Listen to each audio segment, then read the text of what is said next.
विशाल पपीता। रामपुर नामक गांव में एक सेठ धनीराम रहता था। वह फलों का व्यापार करता था। वह बहुत ही लालची था। वो किसान के पास से बहुत कम दाम में फलों को खरीदकर ज्यादा दाम में शहर में बेचता था। धनीराम उन फलों में से जो खराब फल होते थे उन्हें गांव के एक छोटे व्यापारी तुलाराम को बेचता था। एक दिन तुलाराम ने धनीराम से बोला, साहब, आप मुझे अच्छे फल नहीं दे रहे हैं। लोग इन खराब फलों को नहीं खरीदते। मुझे बहुत नुकसान होता है। मुझे कुछ अच्छे फल भी दीजिए ना साहब। धनीराम बोला, अच्छे फल खरीदने के लिए तुम्हारे पास कौड़ी भर का पैसा नहीं है। गरीब समझ के मैं तुझे उधार में ये फल दे देता हूँ। उल्टा तू मुझसे ही बोल रहा है। आज से मैं तुझे ये भी नहीं दूंगा। कल से तू पूरे पैसे लेकर आ, तभी तुझे फल दूंगा। तुलाराम उदास होकर अपने घर को चल दिया। घर के बाहर खड़ी उसकी पत्नी बोली, क्या हुआ जी, आप इतनी जल्दी घर आ गए? आज शाम को फल बेचकर आप राशन का सामान लाने वाली थे। घर के अंदर बच्चे भूखे हैं और आप हैं कि खाली हाथ घर वापस आए हैं। घर में खाने को एक दाना नहीं है। तुलाराम बोला, सेठ धनीराम ने कहा है कि पहले पैसे भरो, बाद में फल लेकर आओ। अब मैं कहाँ से लेकर आऊँ पैसे? उधार लेने पर वो खराब फल ही देगा। खराब फल बेचने का कोई फायदा नहीं होता। कोई उन फलों को खरीदता नहीं है और ऊपर से उधार और चढ़ जाता है। अब मेरे पास इस ठेले को बेचने के सिवाय कुछ नहीं बचा है। अभी जाकर इसे बेचकर मैं राशन का सामान लेकर आता हूँ। तुलाराम की पत्नी बोली, रुकिए जी, मेरे मायके के दिए हुई सोने की जेवर पड़ी हुई हैं। उन्हें बेचकर उस सेठ के पास से फल खरीदिए। आप व्यापार छोड़ देंगे तो हम जिएंगे कैसे? ये ठेला ही एकमात्र हमारी रोजी है। अगर आप इसे भी बेच देंगे तो हम व्यापार कैसे करेंगे?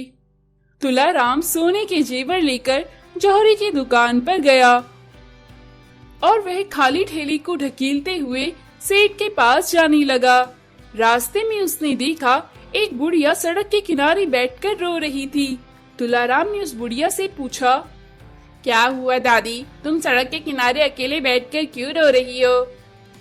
बुढ़िया बोली, क्या करूं बेटा, मेरे पति की तबीयत बहुत खराब है। मेरे पास 1 रुपया नहीं है जिससे मैं उनका इलाज करा सकूं।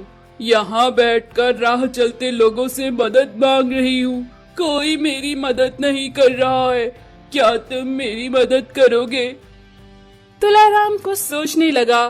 फिर जो उसके पास गहने बेचकर पैसे थे उसने उस बुढ़िया को दे दिए और तुलाराम उस बुढ़िया से बोला, दादी, इन पैसों की मुझे जरूरत है, लेकिन आप जाकर इनसे अपने पति का इलाज कराओ। इसकी इनको ज्यादा जरूरत है। बुढ़िया ने वो पैसे लिए और उसमें से 20 रुपए वापस तुलाराम को दिए और बोली, बेटा, इस पैसे से तुम एक पपीता खरीदो। वह फल तुम्हारे लिए काफी हो जाएगा।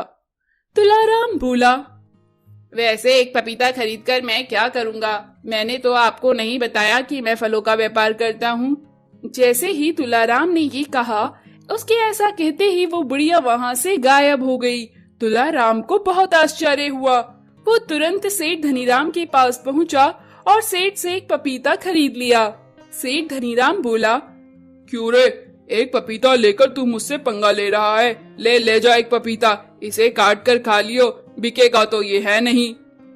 तुलाराम उस पपीते को अपने ठेले में रखकर ले जाने लगा। थोड़ी दूर जाने पर वो सोचने लगा, मैं इस पपीते का क्या करूंगा? तभी देखते देखते वो पपीते का आकार बड़ा हो गया। तुलाराम को उसे देखकर बहुत आश्चर्य हुआ। तुलाराम उस पपीते को ठेले पर रखकर ले जाने लगा। रास्ते में लोग उस पपीते को देखकर बड़े आश्चर्यचकित हुए। उसने पपीते को टुकड़ों में काटा और लोगों को बेचने लगा। वो बहुत स्वादिष्ट पपीता था। लोग उसे खाने के लिए भागते हुए उसके पास आने लगे। शाम तक तुलाराम ने वो विशाल पपीता बेच दिया।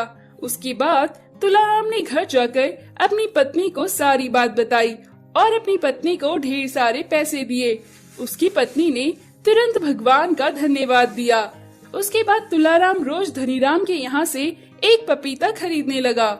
सेठ धनीराम को कुछ समझ में नहीं आता था। तुलाराम वो पपीता गांव में लाकर अपने ठेले पर रखता तो वो बहुत बड़े आकार का हो जाता। आसपास के गांव के लोग भी आकर उस पपीते को खरीदने के लिए उमड़ पड़े। तुलाराम बहुत पैसा कमाने लगा।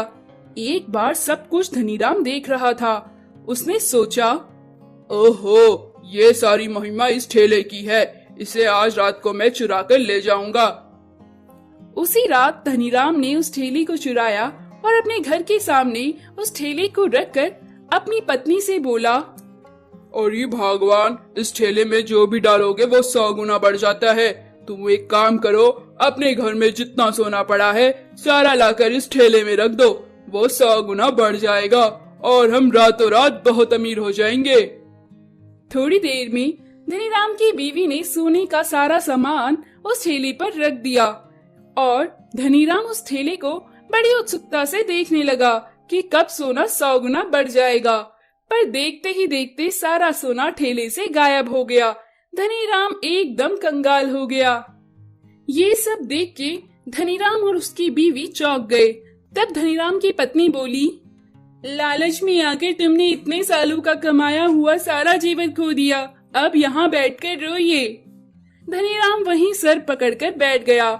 वो ठेला वापस से तुलाराम के घर के सामने जाकर खड़ा हो गया। तो दोस्तों, हमें लालच में कोई भी काम नहीं करना चाहिए और अपना काम ईमानदारी से करना चाहिए। गरीब बाप पूरी छोले भटूरे वाला।